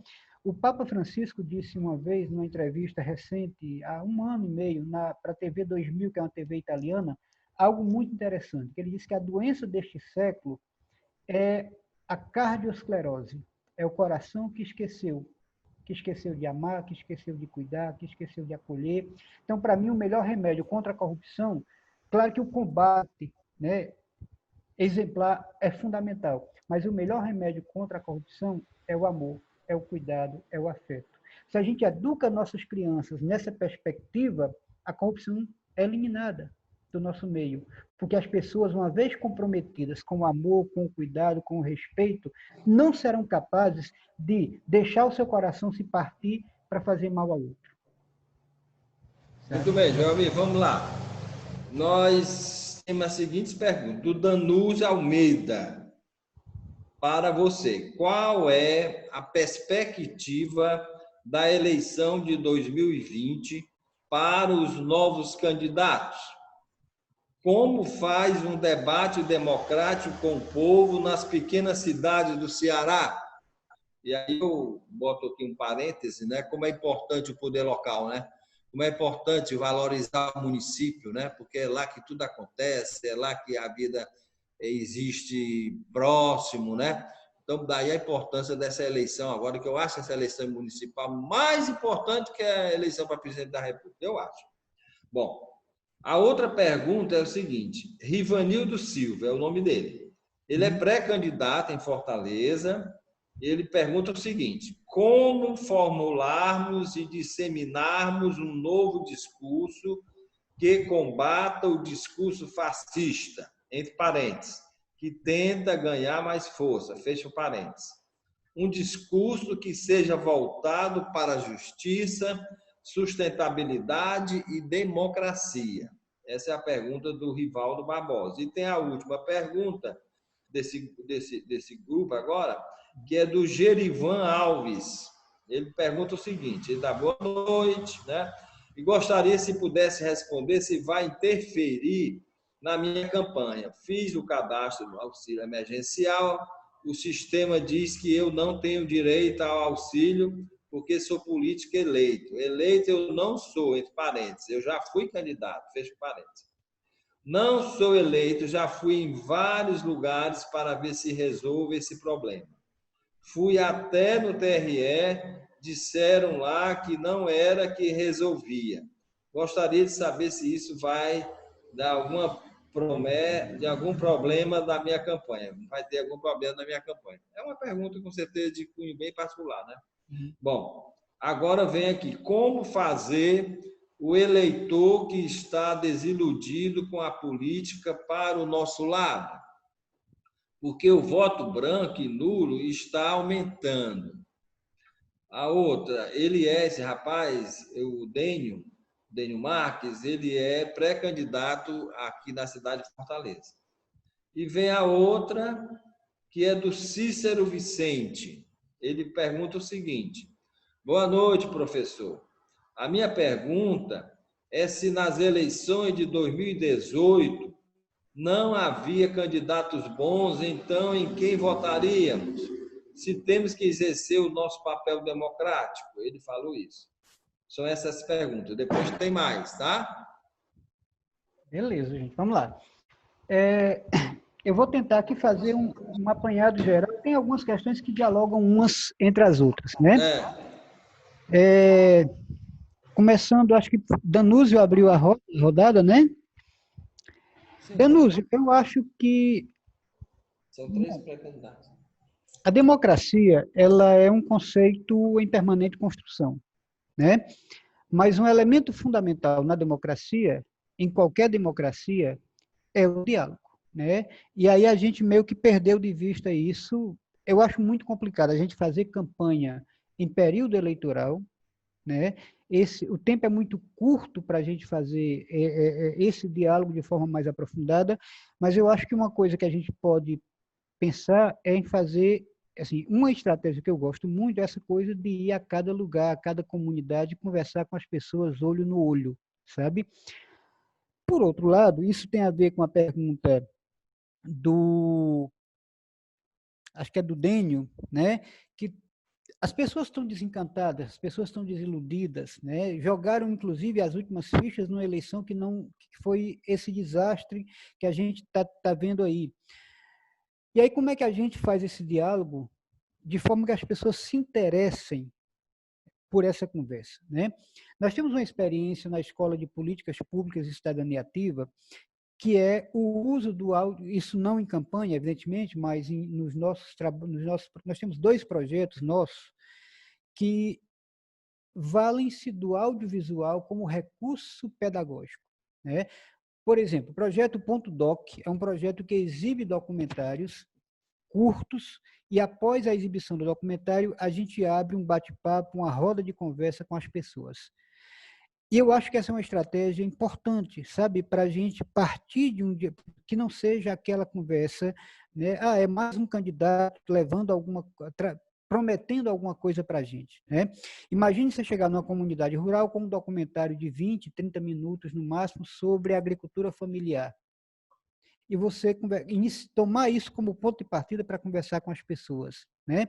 Você vai ter alguma coisa ali que vai despertar o interesse, a curiosidade, uma informação nova. Estou pegando isso, a agricultura familiar como exemplo, mas pode ser com a juventude da periferia, um documentário que trata da questão da juventude, né? Ou pode ser com mulheres negras, um documentário que trata especificamente dessa temática. Então, de repente, eu acho que o audiovisual pode ser um grande aliado para a gente nesse trabalho de corpo a corpo, que a gente vai precisar fazer nessa eleição, com um detalhe. Nós não sabemos ainda como fica o calendário eleitoral, e pode ser que o calendário, inclusive, fique ainda mais curto, né? A depender de como as coisas se encaminhem. Então, assim, mais uma coisa que eu acho que é importante é isso, né? Primeiro, muita verdade, né? Assim, muito olho no olho, as pessoas precisam sentir que a gente está conversando ali de igual para igual, né? Precisam sentir essa confiança, essa cumplicidade. Eu acho que a gente precisa trazer essa dimensão da escuta para o nosso diálogo com as pessoas, sabe? Valorizar as histórias de vida de cada lugar. As pessoas estão cansadas mesmo do candidato que chega lá prometendo mundos e fundos e no final acaba não conseguindo fazer nada, seja porque não teve competência, seja porque não tinha mesmo esse compromisso, seja porque as condições reais não permitiram. Então, eu acho que o desafio é, vamos conversar, vamos dialogar, vamos inclusive ouvir das pessoas que parlamentar, o que prefeito, que vereador, que prefeito eles gostariam de ter. Sabe? Vamos começar a fazer esse encontro de ideias, de opiniões, valorizando inclusive a história de vida das pessoas. O tempo é muito curto para isso? Mas talvez esse seja o diferencial. Porque se a gente for para o mesmo campo, né, e aí é claro que é preciso denunciar, sim, eu gosto muito dessa ideia de que nós temos um desafio, uma missão permanente como militantes, que é, ao mesmo tempo, denunciar e anunciar.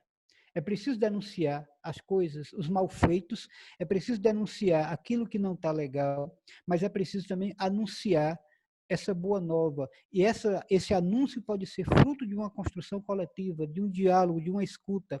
Tá? Bom, estou tentando aqui ser breve, porque a gente já está a menos de meia hora do nosso encerramento, ainda tem mais uma rodada, né? Rovanildo, né? Eu acho que é Rivanildo. Rivanildo,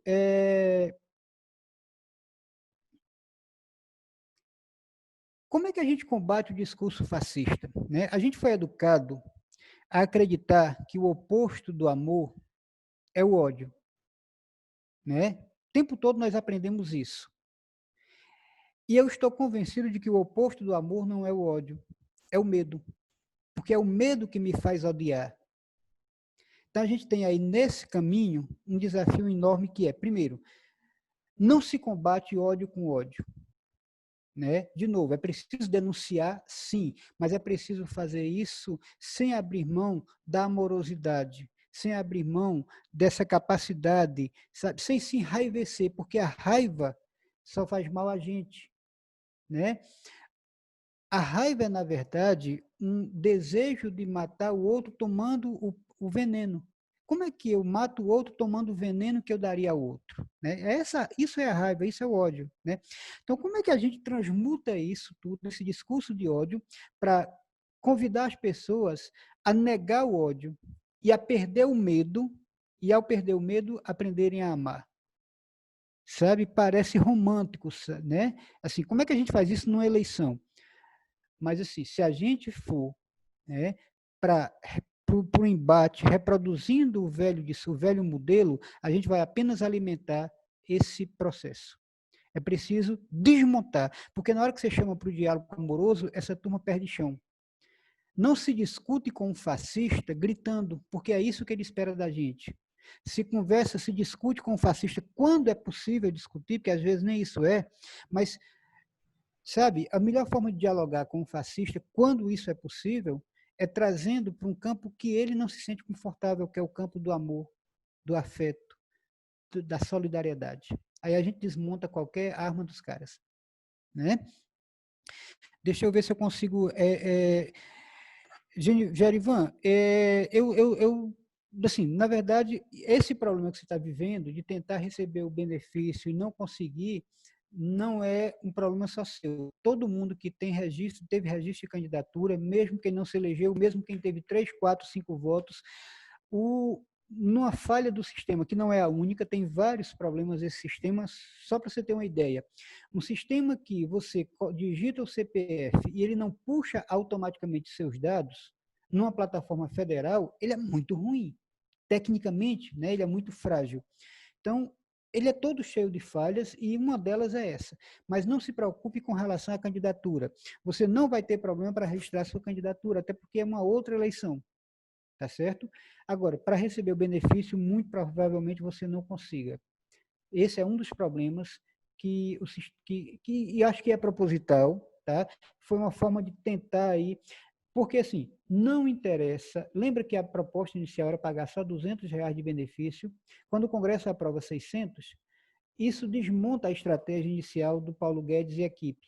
E aí a turma começou a criar mecanismos que dificultassem as pessoas a terem acesso ao benefício. Esse é um deles. Tá? Mas eu queria lhe tranquilizar com relação à candidatura. A sua candidatura, por esse motivo, não deixará de ser registrada. Tá bom? Pelo menos não tem porquê. Eu acho que eu conversei um pouco com Cícero, né, e com Dênio quando eu comentei as questões lá atrás, mas o fato é o seguinte, gente, como é que a gente vai para a rua agora fazer uma campanha para tentar, no voto, barrar o avanço do fascismo, né? Para mim só tem dois caminhos: diálogo, muita pedagogia e trazer a conversa para o campo em que a turma não consegue se sentir confortável, que é o campo do amor, do afeto e do cuidado. Sair batendo boca, gritando com fascista é perca de tempo, tá? Então, chama para nosso campo e as pessoas vão se identificar com isso, vão perceber o quanto a gente está disposto a construir e não a destruir. Agora, quando tiver que denunciar, tem que denunciar sim, tá? Denúncia e anúncio a partir de uma perspectiva amorosa, cuidadosa, inclusiva, gerando identidades, gerando empatia. Parece receita de bolo, não funciona simples assim, mas, por favor, tá? Não vamos bater tambor para maluco dançar. Joelmi, muito oportuno essas suas observações, sabe? Na relação com uma pessoa que pensa o contrário, uma pessoa que tem uma opinião que a gente tem certeza que não é a correta, mas para ele é o correto. Então precisa ter calma, né? Precisa saber dialogar, sem gritar, bota as cartas na mesa, né? Se possível, uma mesa redonda. Aí, me dá a tua verdade, que eu vou dar a minha verdade. E aí vai dialogando, dialogando, dialogando, porque ir para a guerra, para a briga, para a violência, não resolve. Então, realmente, a questão é buscar aí é ser cordial, é o amor, é a gratidão, né? Mas eu vou agora mais duas perguntas, Joelmir. A primeira é a seguinte: Joelmir, você acredita que há um centro do ponto de vista do eleitor? Como você definiria o eleitorado que não optou pelo Bolsonaro nem pelo PT? Pode-se considerar uma parcela como uma necessidade de um equilíbrio? Essa é a primeira pergunta, Joelmir. E a segunda é a seguinte: professor, como lidar com os munícipes que estão viciados com as compras de votos? O nome dele é o Miller, pré-candidato em Guaiúba. E a primeira pergunta é da Lívia Lessa, a nossa amiga querida, que fez a primeira pergunta, tá? Legal, né? Gente, vamos lá. Lívia, pois é, detalhe, né? Se tem uma coisa que a gente não pode dizer em relação a 2018, é que não tinha opção. Tinha, né? Algumas opções, inclusive, assim, se você me perguntar, eu vou pegar um fato concreto, sabe? A minha preferência eleitoral não era Haddad, né? O meu voto no Haddad foi por compreender a necessidade da gente impedir a eleição de Bolsonaro, que infelizmente não aconteceu. Mas naquele momento, para mim, o melhor candidato, pelo menos do ponto de vista ideológico, era o Boulos, né? Então, o leque de candidaturas era enorme, né? Alguém que não votou, aí assim, eu não acredito na democracia liberal burguesa. Eu também não, há muito tempo, aliás, né? Eu tenho plena consciência dos seus limites, mas o que está posto, o que estava posto em 2018, especialmente no segundo turno, e o que está posto agora, não é uma questão apenas porque a democracia liberal, a democracia do voto, ela é muito limitada, né? Mas nesse momento ela tem um papel importante. Então, em 2018, se alguém me disse que não votou, que queria votar em alguém, mas não tinha opção, é bem delicado, porque o leque era grande, tinha sim, né? Agora, talvez esteja associado à própria decepção com esta democracia que nos ofereceram, né? Para 2018, 2020, perdão, a gente vai ter de novo esse desafio, né? Eu não gosto muito do termo, eu acho que ele empobrece ainda mais o que já é um processo que muitas vezes é muito pobre, mas a ideia do voto útil pode ser que seja necessário, sabe? Mesmo não gostando da ideia. Mas nesse momento há um convite concreto, né? Eu não sei se eu consegui responder, sabe, Lívia? Mas o fato é o seguinte, é que, de fato, podia ser que alguém não quisesse votar em Bolsonaro, mas também não queria votar no PT. E aí? Né? Acho, inclusive, que o voto nulo e o voto branco, ou o voto nulo, principalmente, pode ser uma opção política, desde que ela seja, de fato, uma decisão política. Né? E se for uma decisão política coletiva, ela faz mais sentido ainda. Né? Porque é uma forma de dizer, olha, não se trata de escolher este ou aquele candidato, mas de não legitimar esta democracia que vocês nos oferecem. Mas cada contexto tem que ser avaliado com muito cuidado. E neste contexto que a gente está vivendo em 2020, acho que a gente não pode se dar o luxo de não participar.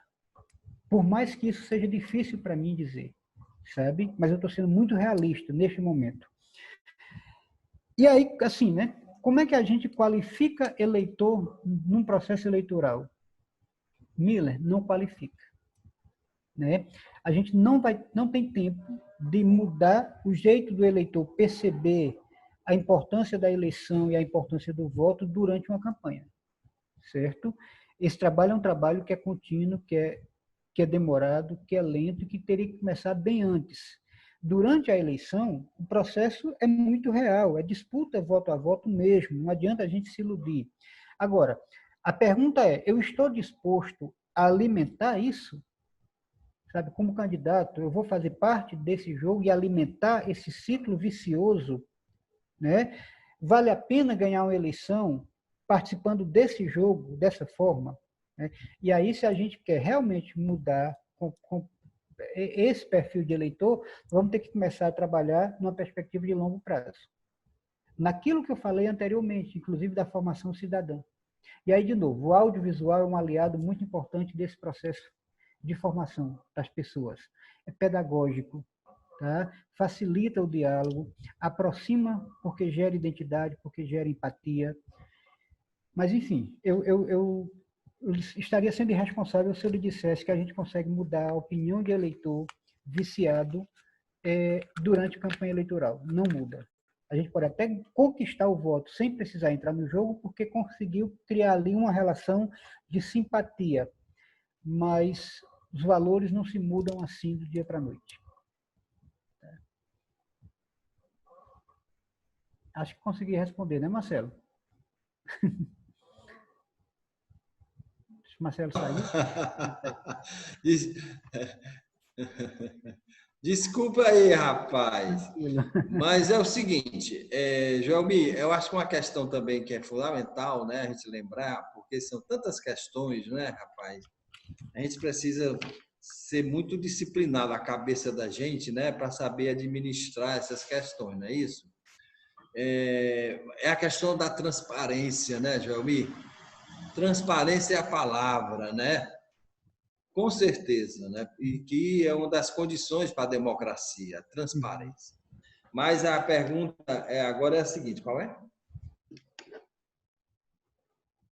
Ainda há grupos políticos aqui que ignoram os conflitos entre as classes sociais. Mas como caminhar para corrigir as distorções do capitalismo? Marcelo, Como o partido... eu acho que essa questão surgiu lá no primeiro bloco. Sim, mas você vai rebater a questão do PV. Não, é porque eu vou rebater que foi uma pergunta que você falou que não era do PV, aí eu quero repetir a pergunta para eu responder. Tá certo, tranquilo. Como o Partido Verde tem se posicionado sobre isso? Me chamo Giuseppe, sou pré-candidato a prefeito de Guaiúba pelo PV. Para não deixar nada sem resposta, né, Gelmi? Tá certo. Então, essa pergunta foi feita ao Gelmi. O Gelmi, com muita sinceridade, né, disse que não tinha condição de responder porque ele não é do Partido Verde, não é filiado ao Partido Verde. Então, eu vou responder, já que eu sou filiado, né? Com certeza, é um aspecto muito importante essa questão, porque tem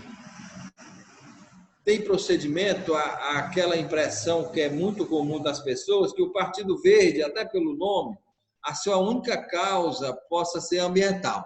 Tem isso, né? Mas é preciso dizer que nessa causa ambiental estão inseridos todas essas outras, né? Com certeza, todas as outras, né? A questão da educação, da saúde, da infraestrutura, da cultura. E aí eu vou colocar essa questão que eu acho fundamental, né? Como a direita, né, Jovi?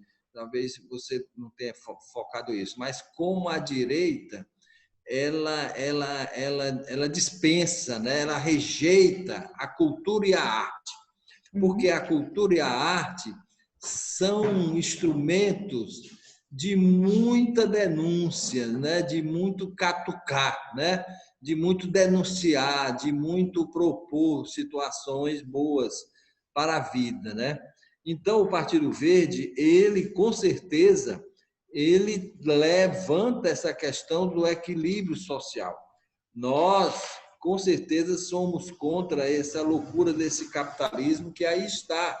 Nós não concordamos de maneira alguma, que inclusive está destruindo o planeta, né? A verdade é essa.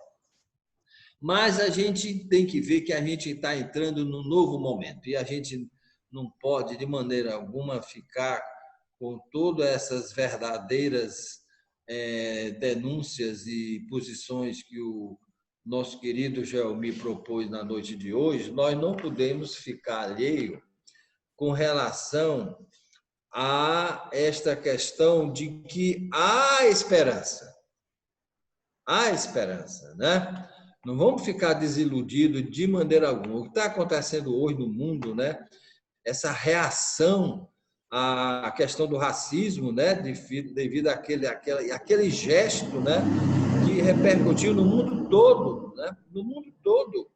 E isso a gente talvez nem esperasse, né?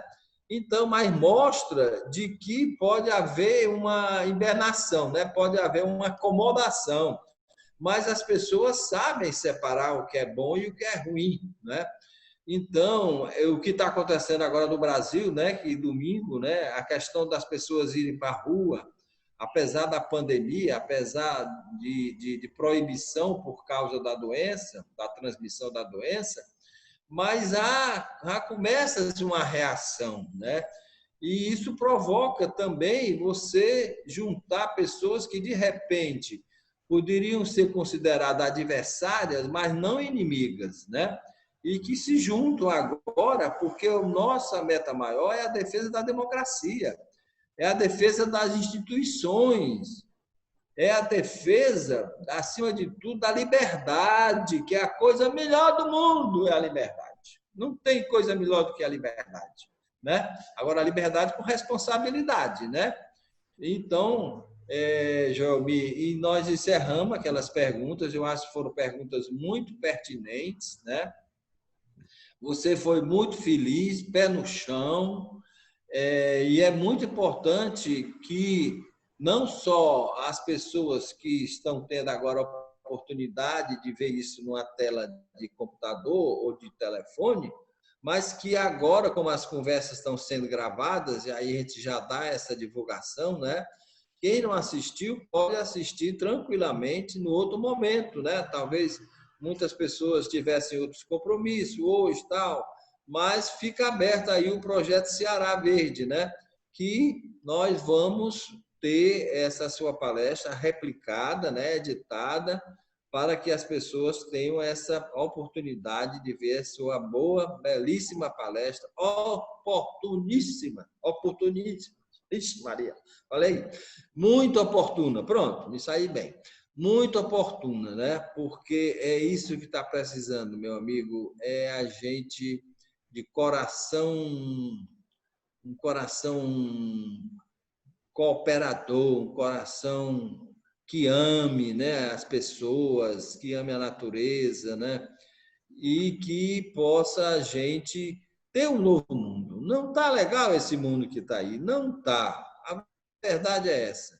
Isso perpassa por lideranças boas, por honestas, por lideranças íntegras. É o que está faltando no mundo, principalmente as grandes lideranças, né? Principalmente. Nós estamos numa crise de grandes lideranças. A verdade é essa, né? Mas para pensar também que não há salvador da pátria. Essa é uma ilusão também. Não existe salvador da pátria. Todos nós temos que participar, temos que agir, temos que, acima de tudo, ver a importância da cidadania, a cidadania ativa, né? E aqueles que pretendem ser candidatos, que eles incorporem, né, essas questões que estão sendo debatidas agora nesse projeto Ceará Verde. É muito importante você levar para o eleitor uma opinião sua, e essa opinião, claro, se você quer ter um voto consciente, tem que ser uma opinião sintonizada com essas palestras que estão sendo realizadas através do projeto Ceará Verde. Nós vamos ter novamente outra terça-feira, também com a participação do Joel Mipinho, também da Adelaide Braga, né? Então, terça-feira às 19 horas, mas vai ter tempo aí para a gente divulgar mais isso aí. Então, Joelmir, agora as palavras finais suas, né? Mais uma vez eu te parabenizo, né, pela sua brilhante conversa, melhor do que palestra, consciente, honesta, cheia de amor, paz e amor, né? E com certeza que aqueles que tiveram o privilégio de ver, de assisti-la, que procurem refletirem sobre as suas palavras, né? Procurem tirar conclusões. Isso é muito importante. Então, Joelmi, as suas palavras finais, tá bom, amigo? Gratidão, Marcelo. Queria agradecer muito, de verdade, a Fundação Verde. Eu acho que foi assim um presente, né, esse processo todo. Agradecer a Marcelo hoje pela cumplicidade, pela parceria, né, da gente fazer aqui essa interação. Eu acho que a gente conseguiu cumprir uma missão importante, né? O tema era um tema, na verdade eram 3 temas num só, e eu fiz aqui um esforço hercúleo de tentar dar conta de uma abordagem, porque era preciso conectar as 3 questões, então espero ter conseguido dar conta da missão. Queria agradecer a Bia e a Ricardo por esse trabalho formidável. Eu acho que esse compromisso da Fundação Verde de tornar esses encontros mais acessíveis, porque mesmo que a gente não tenha ninguém acompanhando aqui, neste momento, nenhuma pessoa surda, como o vídeo vai ficar disponível, as pessoas surdas poderão ter acesso a esse material posteriormente, e aí Bia e Ricardo abrilhantaram esse encontro da gente, né, trazendo essa perspectiva da inclusão. Enfim, a equipe toda, a gente está vindo aí de um processo muito bonito de trocas, de partilhas, e essa construção coletiva me agrada muito, né? Eu deixei aqui no bate-papo, na lista de participantes de bate-papo, o e-mail, o meu blog pessoal, para quem tiver interesse em acompanhar alguns artigos aos quais eu me referi durante a conversa. E deixei também o blog da Escola de Políticas Públicas e Cidadania Ativa, que, como o Marcelo disse, é a organização da qual eu faço parte e que tem, inclusive, uma plataforma de cursos online, enfim. Isso, né? Se alguém tiver interesse em manter contato, será um prazer. Qualquer coisa pode solicitar meus contatos aí meus ou da EPUCA com a equipe, enfim. São 45 aqui entre nós, né? Eu acho que é um número significativo. E é isto, muita gratidão, um abraço muito fraterno, a caminhada prossegue, a gente tem um desafio enorme pela frente nessas eleições, mas é importante entender que a eleição não resume a nossa missão. A eleição é um palco, é um espaço de disputa que a gente participa, especialmente neste momento, entendendo a gravidade da situação que a gente está vivendo, mas essa construção é permanente. Na próxima terça-feira a gente volta a se encontrar. Eu acho que, de alguma forma, a minha conversa de terça vai ser uma continuação desse encontro da gente hoje. E aí tem ainda, né, como o Marcelo já adiantou, dia 23, Cirone e Lívia, e no dia 30 a gente volta a se encontrar, desta vez eu e a Adelaide, para um fechamento. Marcelo, gratidão mais uma vez, um abraço, fiquem em paz e até o nosso próximo encontro, se Deus quiser. E Ele quer. Valeu, Jaomi. Nós queremos agradecer a você que assistiu aí na sua casa, em qualquer local, essa palestra, essa participação do Projeto Ceará Verde. Muito obrigado a você que participou, os que fizeram perguntas, os que não fizeram perguntas. Agradecer a todos os nossos companheiros, tanto da Fundação como do Partido Verde, porque esse é um projeto, não é dirigido apenas àquelas pessoas que estão filiadas ao Partido Verde, de maneira alguma. É para a sociedade em geral, né? Isso tem que deixar bem claro, essa questão. Você foi muito brilhante, eu repito, valeu a pena e, com certeza, a gente espera vocês na próxima terça-feira, novamente, às 19 horas, com mais um módulo do Projeto Ceará Verde. Uma boa noite para todos vocês, muita paz, muita saúde e que Deus nos proteja sempre. Um grande abraço a todos.